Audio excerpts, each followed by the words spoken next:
So I think I'm glutton for some punishment here. Playing Dragon's Lair. I mean, we can trust a sign that says drink me, right? I mean, come on, I'm sure. Oh. Oh, nuts. This was a truly revolutionary game when it was originally released in the arcades in 1983 with the legendary Disney animator, and after Disney did a whole slew of wonderful, well, tragically wonderful movies like An American Tail or The Land Before Time. Movies that I kind of wonder if I should have been watching as a kid, because they make me cry as an adult. These movies have such a serious tone to them. But Don Bluth was behind some of those quite thought-provoking children movies from your youth. But in 1983, Don Bluth would take Hollywood into the computer games industry, and he would just absolutely terrorize the arcades. I mean, there are documentaries out there showing this game in the arcades. There are news reports showing this game in the arcades. We cannot underestimate the power of this game when you are used to, in 1983, when you're used to playing Donkey Kong, and you see this in front of you. People would just hover around it, just be in awe of this game. How did this happen? How did they possibly make an arcade game in 1983 look this incredible? Well, the answer is actually rather simple. Well, they just took Don Bluth's animations, which were originally filmed on 35mm film, and they put that to Laserdisc, and they put that in the arcade machines, and they had the arcade machine play back the Laserdisc. And really, in terms of gameplay, well, you really weren't doing all that much except hitting the hot spot, when you had to there. You see that little light come up there that indicated, we're probably supposed to go right there. So they're throwing you a little bit of hints there. That's the game. You're watching an interactive movie, I guess, a very early interactive movie. The arcade was originally released in 1983. This Amiga version would come out in 1989 to almost a universal criticism, actually, for the Amiga. And actually reading a lot of these reviews during the time period in my research processes, I'm not quite sure this game deserves the absolutely almost universal hate that it got from reviewers back then, and really today even. It's a hard one, definitely, but all of these magazines back in the day, and today, to this very day, one of the biggest things, it just crashed on me there. It's one of the criticisms I saw in the reviews was it had a few bugs, and I did happen to see a couple of those on my ride here. But in defense of the game, one of the criticisms, like to this very day, you go on the forums, and the single biggest issue these people have with Amiga games from back in the day is you didn't take advantage of the Amiga. How could you? How dare you? You should all rot in hell. You didn't take advantage of the system. This game absolutely takes advantage of the Amiga. It looks better than the arcade, which on the Laserdisc, I don't know what they did. I think they transferred it from VHS, honestly. It wasn't quite there. Let's go to me live for a little second here. This is where I always screw up so far. I don't know what I'm supposed to do here. Like, I don't know what it wants me there. I don't know what it wants me to do with that. I don't know. So you might actually think this is a PAL game.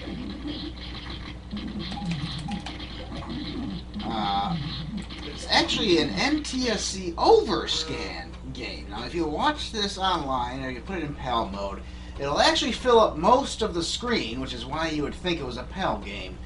But it doesn't fill up the entire screen. It only cuts off there and down there, which is a lot more than it usually does for NTSC games.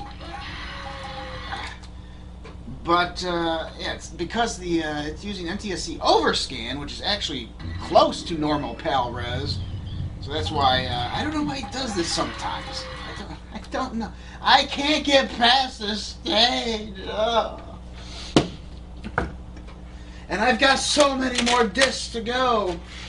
Oh, it's very cute death scenes. I really like it. This first scene, like, I was dying so much at first. I figure it out now. It's like, you see the second one pop up, you press the fire button, then you press up, and then he gets out. Probably this only gives you 3 lives. It's like, you can't, even if you want to fool around a little bit, it's hard when you only have 3 lives. It really does look like it looks better than the arcade. The arcade had some, heavy, like, resolution kind of. I don't know. They were messing with it to fit it on that laser disc, I think. Indeed, that is how I feel it. The 35mm film may have been transferred to VHS first before it was actually put on the Laserdisc. Now, they've actually made a modern HD remake of it all, which they must have gotten a hold of the original film to do that, and it definitely looks better than the Amiga. I mean, when you actually look at the original film, it looks incredible. But when you look at the original arcade cabinet, I truly believe this Amiga version actually looks better than the arcade. It takes advantage of your Amiga, and it takes advantage of the NTSC Amiga even. Yes, this is an NTSC game developed and published by Canadian companies. Visionary Design developed the game, a Canadian company, and ReadySoft published it, another Canadian company. And they were taking advantage of the NTSC Amigas by using NTSC Overscan. Well, I beat one just to die again. A very rare resolution to find. This is the first time I've actually reviewed, definitely the first time I've reviewed an NTSC Overscan game.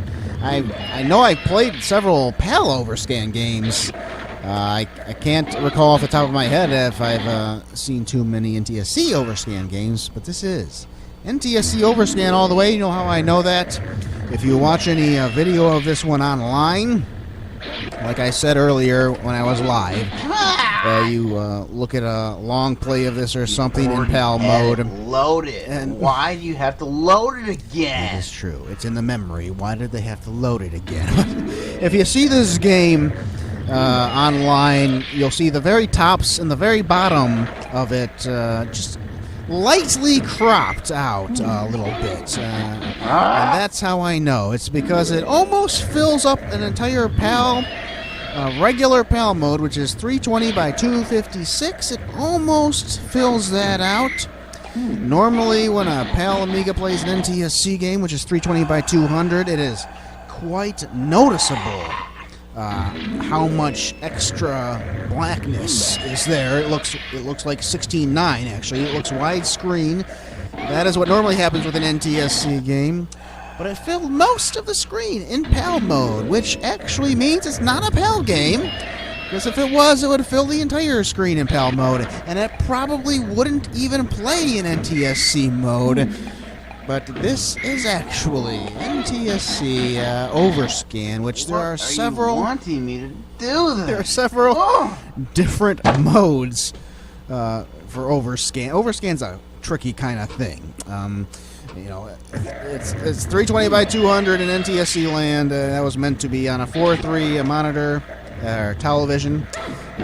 We're thinking televisions. You go into Overscan. Normally, televisions don't show the Overscan area. That's just too much for them. But computer monitors are a different story, and you can definitely get into those overscan areas in several different ways. But what I believe is this is NTSC low-res overscan, which is 376 by 242. So PAL mode is 320 by 256. So that 242, 256. That would account for that tiny little bit of information that is gone with when you play it in PAL mode. So you would be forgiven if you thought this was a PAL game because it showed almost in 4:3, but not quite, not quite. Indeed, this is another one, guys. It would be best to play this in NTSC mode, everybody. Oh, that one took me a little while to get. And you see, I had to take a little break from it. I was getting frustrated. You hear? That's the key. You The key hear is, that satisfaction. Turn the computer off. The satisfaction when you don't actually let your frustration taint your opinion about a game. You actually defeat it. Do not let your frustration taint your opinion about a game. Give it time. All games, they deserve a little bit of your time. That's what I have to say about a lot of those reviews from back in the day, and I'm sure about what a lot of people think of this one too. Reverse it. Talking about reviews, well, let's see what games do reversing. I think we should put up a few of those reviews. What do you think? Starting with Amiga World, of course, from April 1989. This review will be brought to you by Lewis Wallace. Remember that name? Lewis Wallace. It will.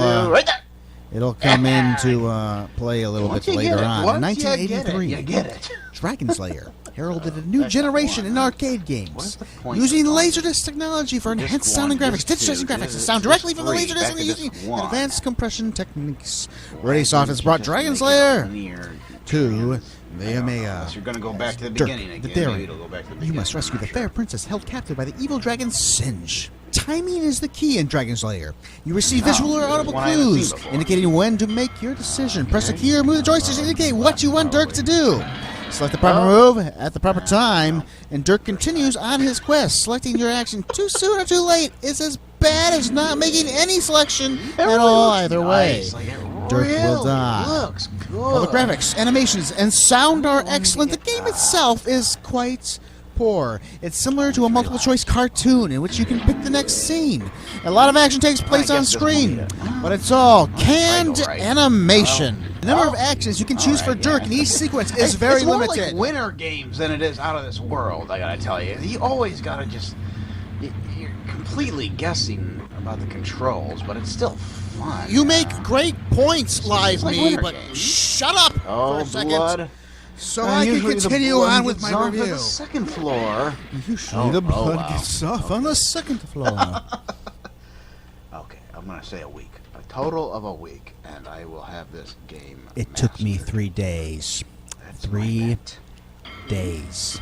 As in the arcade version of Dragon's Lair, you can't save a game in progress or begin where you left off. When you use up Dirk's 3 lives, you must start over again at the beginning. The entertainment value in Dragon's Lair is further hindered by constant disk loads and swaps among the 6 disks. Unless you have a spec hard drive system, you cannot install the program on a hard disk to speed up the process.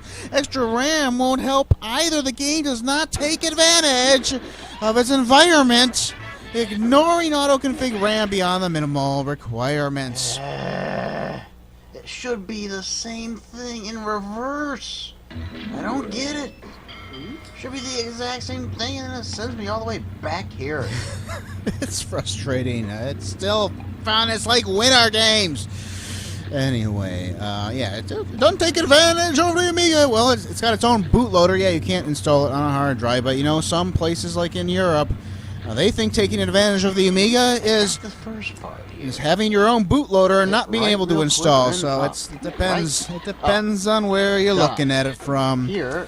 If you look beyond the frequent disk access, you come face to face with the bugs. On several occasions, the game crashed colorfully, which you saw earlier, but completely, and Dirk often left trails of himself as he moved. I think you saw that also. Worst of all, one of my disks developed an error that stopped the game and displayed a full screen alert instructing me to call ReadySoft. I think he's letting his opinion. I think he's letting his experience on that one disc there taint his opinion on this one. Dragon Slayer is a disappointment. The graphics, animation, and sound do justice to the original game. The problem is there isn't much game to play. Unless you are a Dragon Slayer fanatic. Come up on me this time. Avoid it. Dragon Slayer Ready Soft P.O. Box 1222 Lewiston, New York. I guess they had an American division, but this is actually a Canadian company, I believe. God. $59.95 joystick required. You knew it. You knew it. You knew I was close to cracking you, and then you reversed it on me. I wouldn't normally do this, but I feel in terms of this particular review and this particular reviewer, we should go into the future a little bit. The July of 1990, and we should look. Definitely we should look at what Lewis Wallace had to say about the pseudo-sequel, Escape from Singe's Castle. Sometimes the sequel is better than the original. At least that's the case for Escape from Singe's Castle. The sequel to Dragon Slayer. Once again, you play Dirk the Daring on a quest to rescue Princess Daphne. Unlike Dragon Slayer, however, Singe's Castle has a real user interface and many user-friendly features. In Dragon Slayer, you could not save a game in progress. In Singe's Castle, you can save not 1, but 5 games in progress, and you can also specify the number of lives you get and the game's difficulty level. In cheat mode, little signs appear telling you when to make your move and which direction or action you need to take. A big help when you need first start to play. Simple to master, he says. Simple. I wonder why. I wonder why it's simple to master, but apparently he likes that. Here's where his original review really falls apart. One of the best options of Singe's Castle is actually Dragon Slayer. You can link the two games together, giving you a game that is equal to the original Laserdisc version. Once I linked and installed the games on my hard disk, I found myself playing and enjoying Dragon Slayer, which I never thought would happen. Singe's Castle is a visual delight, offering full motion animated video in an arcade game setting. I highly recommend it. $69.95, even more money for that one. Well, so basically, the reason why you hated Dragon Slayer so much was because you sucked at the game. And you couldn't cheat. And as long as the game lets you cheat to your heart's desire, apparently it was easy for you. Well, no shit, Sherlock. Of course it's easy. You were cheating. He highly recommends it to everybody. Outstanding animation. Outstanding animation. But the original, he said, yeah, it might have looked okay. It might have done the original game justice, but there's not much game to play. Unless you're a Dragon Slayer fanatic, avoid it. Oh, no. All that you needed was a cheat feature built into the game. You know, guys, you remember how Monkey Island 2, when you start the game, it has the true mode you can select, or it has the aptly titled reviewer mode, meant for magazine reviewers who they knew would just disparage the game unless they could finish it easier. That's those reviewers, they got deadlines to make, and they as long as he could actually play it and cheat, well, I would have thought his original critique might have been okay. It might have been reasonable if I didn't look ahead and find his name attached to another review for what is essentially Dragon Slayer 1 Part 2, where he says it's great. It's great. Highly recommended. Go and get it. What's the difference? You can cheat now. My God. And Escape from Singe's Castle would go on to make the top 10 of 1990 for Computer Gaming Worlds as one of the best Amiga games of that year. Yet, a year prior, the original, it just didn't cut the mustard. It's not even a sequel. It's you didn't get a fucking chance. part to do one. it. It's one, part two. You know, I don't like that kind of thinking. You know, it's okay not to like this game. Okay. Something with the damn sword. It's a certain type of game. It is its own genre. It's not even an interactive movie. I don't even know how to describe this thing, but it created its own genre of games that would go on for quite. I think they still make these types of games every once in a while.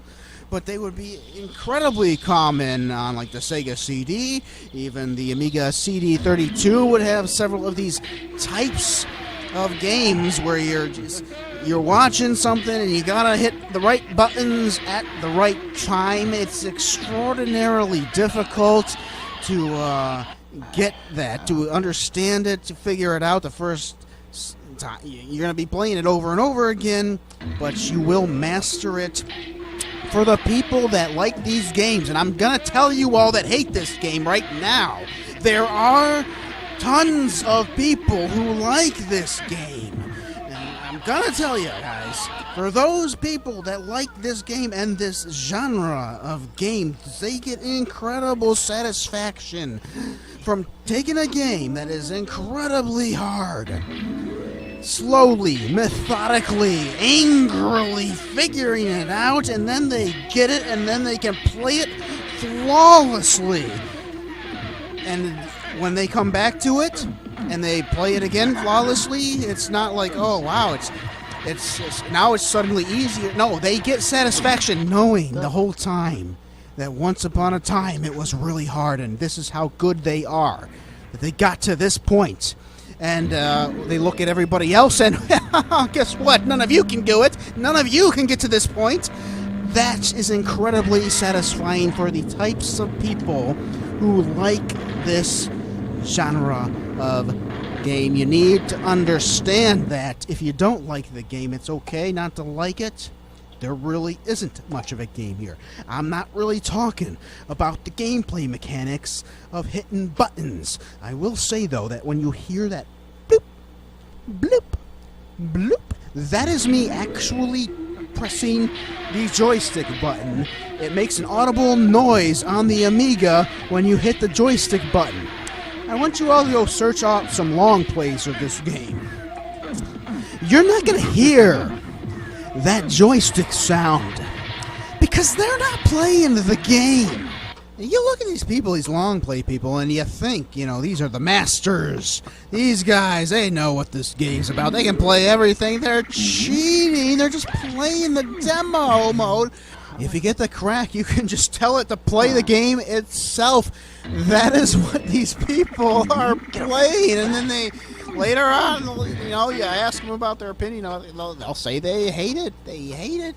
Yeah, you hate it, but is the reason you hate it because you suck at it? Is that the reason why? And if that's the reason why, you have no right to hate it. If that's the only reason why you hate it, is because you personally suck at the game. It's not a real reason. Don't play it. If you don't like the game because you're no good at it, just don't play it. Reserve a non-opinion about the game. Have a non-opinion about the game.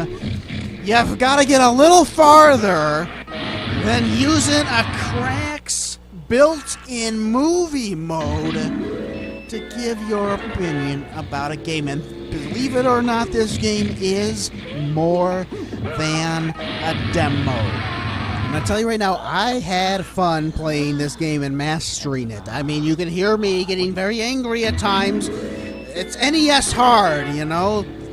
I'm used to this stuff. So many NES games were just incredibly hard. Just because they're hard doesn't make them bad. And just because you can't control him in every which way and have him jump exactly how you want to jump, but it doesn't make it bad. It's a different type of game. It's a different genre of game. Try to like what you don't always like. Try to like something that's a little different. Try to like something that's not a platformer. What makes a hard game good is a rather simple concept, actually. Does it make you want to persevere in order to see what comes next? Is the ending satisfying when you get there? That's kind of what this whole thing's been about. Using the magic sword. Yeah, you want to use the magic sword on Princess Daphne there. Yeah. Does the hard game make you want to play it, make you want to persevere? And the answer is absolutely yes. You know how true that is? Well, look at these people, these other people who are playing it, and they're cheating. Or they're using the save states or something. The answer is yes. It makes you want to see what comes next. Unfortunately, they don't have the self-restraint to persevere themselves. They have to use saving and loading, or outright just play the entire movie. And it's not a demo, no matter how much some of you might be tempted to say it is. It's not a demo. A demo, you get utter, complete satisfaction from just watching the demo. You don't need to play the demo.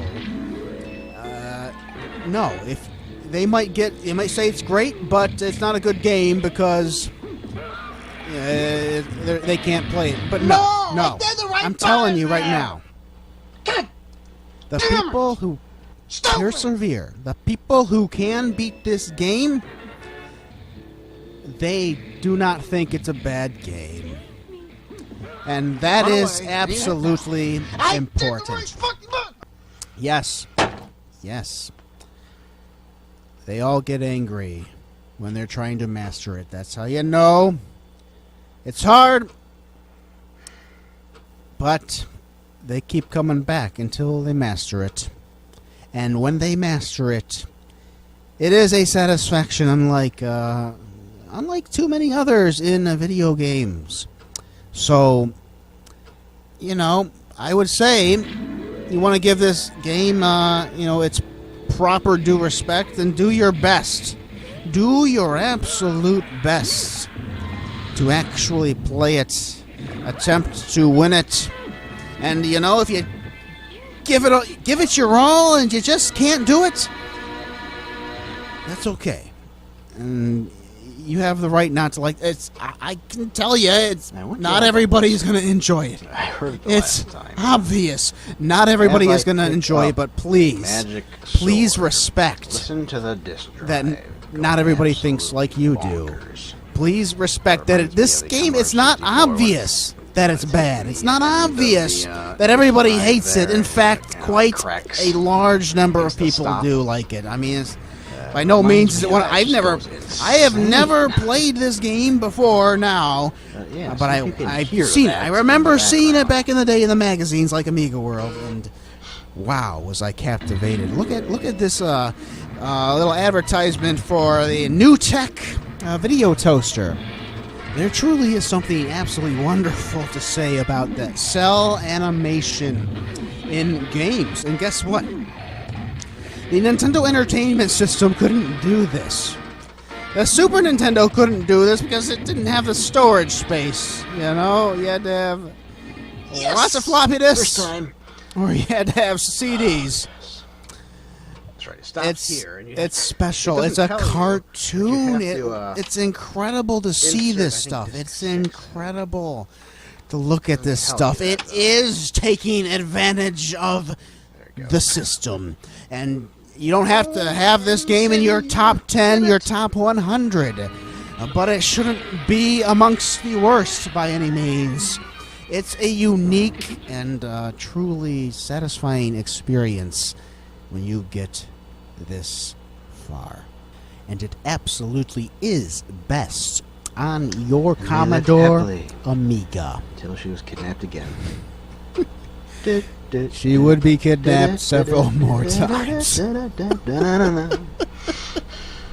So because this was becoming a shorter video, and I still had some stuff I wanted to show you guys, more magazine reviews, plus mostly I just wanted everybody to actually see what the long players should probably have to do. It's just have the camera pointed with you, your body, your input method, the joystick here, the screen showing, so you know what is going on is actually legitimate, unlike lots of these long plays, which I tell you, that just might not be the case with some of them. Now, the key is that joystick input, when you hit the joystick, you hear that bloop, and that means they're actually playing it. So, or some people, check the high scores on some of these things. This game has a fixed maximum possible high score. I don't know if I necessarily got that. I think the maximum high score would be some combination of dying a couple times, because you have 3 lives no matter what. But you can get extra points by dying a couple times. And, you know, if you know exactly which stages give you the maximum points there is a theoretical, maximum. And I would say if you see anybody with a score, on the Amiga version anyway, that is above 20,000, then they might be playing it, but they're using some kind of a cheat for their lives or something like that, okay? So pay attention to that. I don't think anything should be going above 20,000. Let's get back to some reviews. Now, if you want to see this completely unaltered video, other than disk loading times, I think, I will be listing it unlisted at first. Maybe down the road I'll publish it too, but you look in the descriptions or whatever, and you can watch the full unedited, mostly video. But here we're going to look at Compute's Amiga Resource from spring 1989. Hot Amiga news, software reviews, Amigas around the world. I'm pretty sure I found the singular positive review for this one. I don't even think this one was in the Hall of Light database either. This was through my own searching, reading some magazines here.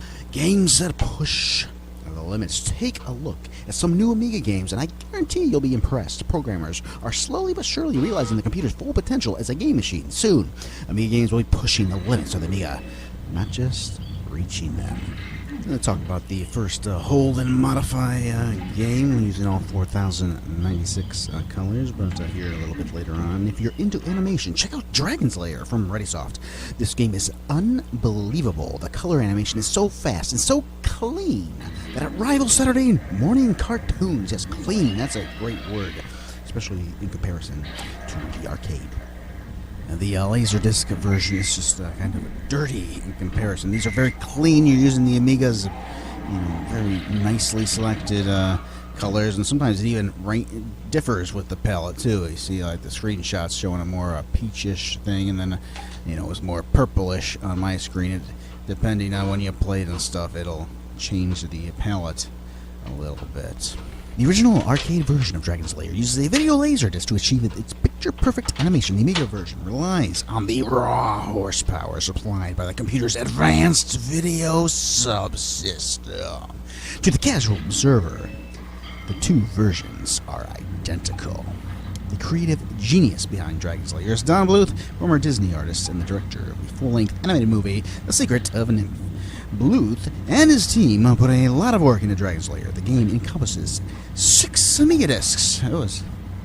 I had 8. If you have the chance, stop by your Commodore dealers and ask to see the Dragon's Lair demonstration program. You'll be amazed. As one Compute editor put it, Dragon's Lair represents the future in games. Well, not only identical, I really think it looks better. The future of games, well, not so much so, but There definitely was a future in this kind of like cell animated stuff, and they would make it better, in my opinion, too. It's not just the twitch reflexes, do the joystick button input here and there. The Dragon's Lair style. You also had like Willy Beamish, an adventure game, Monkey Island 3. There were lots of different. The Day of the Tentacle, adventure games, especially, I guess. Would put that cartoon cell animation to, like, I still feel like you can't beat a game like Monkey Island 3 it's just so beautiful, and like the games that came after it couldn't touch the third one in its pure beauty. So let's take it on to an Info magazine from May/June of 1989, $3.95. First looks at Infocom's new graphic adventure games. I love how they put the underline under graphic for Infocom. Looks like they had a little comic going. Bryce. Feed me, Bryce. Feed me. Thank goodness. It was just a dream. Feed me. The review. In a lot of ways, this game reminds me of the early similar titles. It's pretty, but there's not much to the gameplay. This is where you really open yourself up to lots of criticism. When games can be criticized, so can reviewers. He's trying to go after Defender of the Crown, it's a short game, yes, but it's a wonderful, tiny little strategy game that is a joy to play. Dragon's Lair is, of course, an adaptation of the successful arcade game, which featured 200 megabytes of Laserdisc graphics. The Amiga version has been trimmed down to fit on 6 floppy disks. What is with this 6 floppy disk stuff? I've seen the 6 floppy disk. There is a 6 floppy disk version floating around out there. Mine has 8, and that might have something to do with... I watched Life School's review on the Lemon Amiga. Again, if you want a different kind of perspective, you might want to search out Life School's video review of the sequel, Escape from Singe's Castle, which he put in Dragon's Lair, but he was missing some scenes from this game, so I don't know if that is by design, or maybe he had the 6-disc version, which that would explain. Maybe that would explain why maybe he was missing some scenes there. Maybe these magazine reviewers had this 6-disc version, which might have been like a beta or something, but there's definitely an 8-disc version of the original game. Try to get that one. There's also one floating around out there which crops out the graphics and puts it into 320 by 200 NTSC. Again, this is an NTSC Overscan game. It will play in NTSC mode. I think they might have done that so it would fit, on 6 discs or something. I'm sure that has something to do with piracy or something, but here they must be reviewing the actual game, so there must be a 6-disc version. That couldn't have helped in terms of these reviewers' mentalities. If, there's a 6-disc version and there's an 8-disc version, I imagine the 8-disc version features a couple more scenes, wouldn't you think? The timing of your joystick movements has been made super critical in an attempt to extend gameplay, though your quest is so pre-programmed as to be of little challenge. It could take you hundreds of attempts before you get to even the 3rd or 4th scene. If it hadn't been for the demo mode we published last month, I'd have never been able to see the final scenes. Oh, really? Little challenge, then, you say, huh? Little challenge. It's so pre-programmed. It's little challenge, and yet you had to use the demo mode. Some things never change with people. As a demo, Dragon's Lair is pretty, but you need the demo mode trick to see enough of it to make it worth your while as a game. Dragon's Lair is both too easy and too hard. You have absolutely no right to call it easy. You didn't actually finish it. So how dare you say such a thing? Let's get some British thoughts into all of this. When you are only shelling out a couple of quid and only playing the game for a few minutes, a game like this works. At home, where you want to play it for many hours, the appeal starts to pale.